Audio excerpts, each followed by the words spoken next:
This is KBACH First Take, and I'm Michael Keelan. I'm talking with clarinetist Luigi Magistrelli about his new album of trios for clarinet, viola, and piano, including the trio by Mozart that started the fashion for that combination. What are the strengths of having those instruments together? Mozart was such a genius, also finding new instrumental combinations.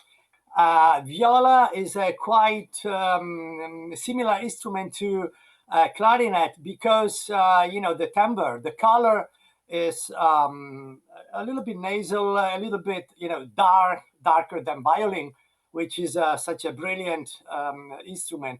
And it can match so well with the clarinet. I think Mozart was such a genius also finding this combination.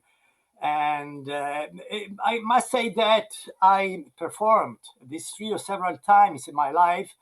And when I had the opportunity to make a recording of this trio, I was so happy. And I have to tell you that I already recorded this trio using the early clarinet. So we recorded on early instruments. That was about maybe 10 years ago.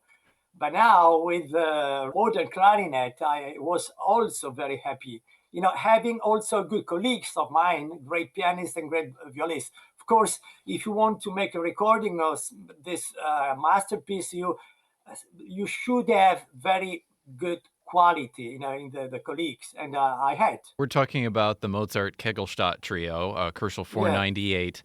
He wrote many other piano trios, but they were the conventional piano, violin, cello version. And this trio, you could almost say, or you might say, is musically his very strongest. So do you think that that was partly because of the genius of the instrumental combination, or was he also just particularly inspired that day? I think that Mozart, enjoyed so much the clarinet because he had, as a good friend, Anton Stadler. Also, we have to talk about the subtitle, Kegelstatt, that means skittle. Referring there to a game similar to bowling. And Mozart was so fond of playing games in some occasions, also while composing. That sounds incredible. He wanted to compose masterpieces and he was playing games at the same time. I mean, not all the time,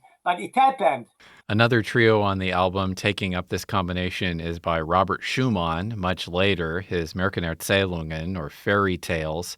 Do you think of them as four miniatures or a kind of related cycle?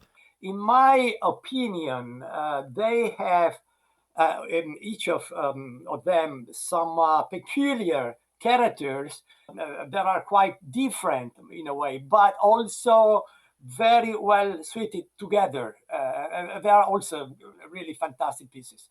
And also this composition I had recorded in the past, maybe 20 years ago, but now, when you make a recording the second or third time, you should try to do better than the previous one. So, and I had different ideas. I had, can say, more mature ideas on the musical point of view. I mentioned to you I had played the viola in those two trios, and that was Yes, over 30 years ago. So if I were to play them again now, I would definitely have different ideas. of course. But can you tell us more about the other two composers on the recording who are largely unknown, Josef Trebensee and Johann Stiel? Yes, of course. So I thought to put together an interesting program with two very well-known pieces, Mozart and Schumann, but also two more composers not really so well-known. And I have been quite busy in the last decades to find new clarinet gems to be shown, to be recorded. When you have something unknown, there must be quality in this piece. Otherwise, it's not really so good to make recordings of pieces with no quality. And I thought that this still was a really very good trio. And I have to say that I was just consulting in Facebook some different posts, and happy to discover this trio, which in a way is a little bit classical, a little bit romantic. I mean, it was written during the early romantic period, but it has inside some typical classical elements. For example, like inside the third movement of this trio, which can remind me some Mozart piano concertos. And I thought, but it is a Mozart style.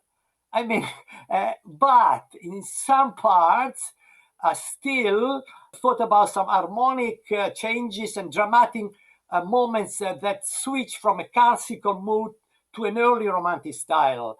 And, very interesting also harmonical situations. So you were talking about the Stiel and the Yes. Trebensee. He was a Bohemian composer who even played the oboe in the premiere of Mozart's Magic Flute. What is the style also somewhat Mozartian there?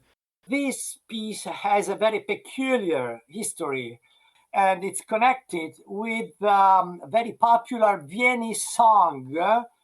And I can tell you, it is said it refers to the balladier Marx Augustin and his brush with death in 1679.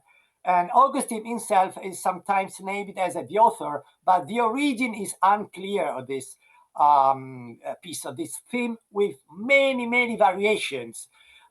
From these many variations, I selected some of them. I don't remember how many, some. I mean, the most significant ones. The Viennese people loved Augustine because of this charming humor in bitter times, and they called him Lieber Augustin, meaning dear Augustine. This theme is almost identical to that of Did You Ever See a Lassie? Although, O du lieber Augustine is longer and more melancholic. That's a melody that most listeners will definitely recognize. And the ta ta ta ta ra pa pi, very simple. So it was very well known. You have a massive discography. The amount of music that you've recorded is really astonishing. Have you always learned things very quickly and easily? I wanted to put together so much material. Most of the pieces I had recorded are unknown. And so my mentor in the past was Dieter Klöcker.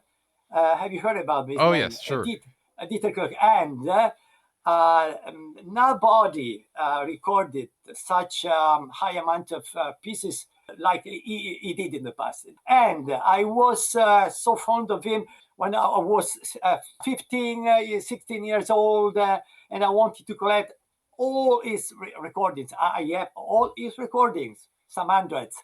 And I have to tell you that now I own his clarinets also. He was asking me when he was about to die, unfortunately, he was so sick, and he wanted to make sure that his clarinets could be played by a good player or a good friend. And I was so honored when he called me and was offering me this opportunity. Right, a great honor. And I was reading that you have a large collection anyway, even aside from Yes. that. Can you say a Yes. little bit about what the differences are between your many clarinets? So I put together many clients. I have about 250 more or less, which is a good number. They are coming from different periods, starting from beginning of 19th century until the contemporary clarinet. And I can tell you again about the clarinets belonging to Dieter Klöcker, which are 100 years old. You know why?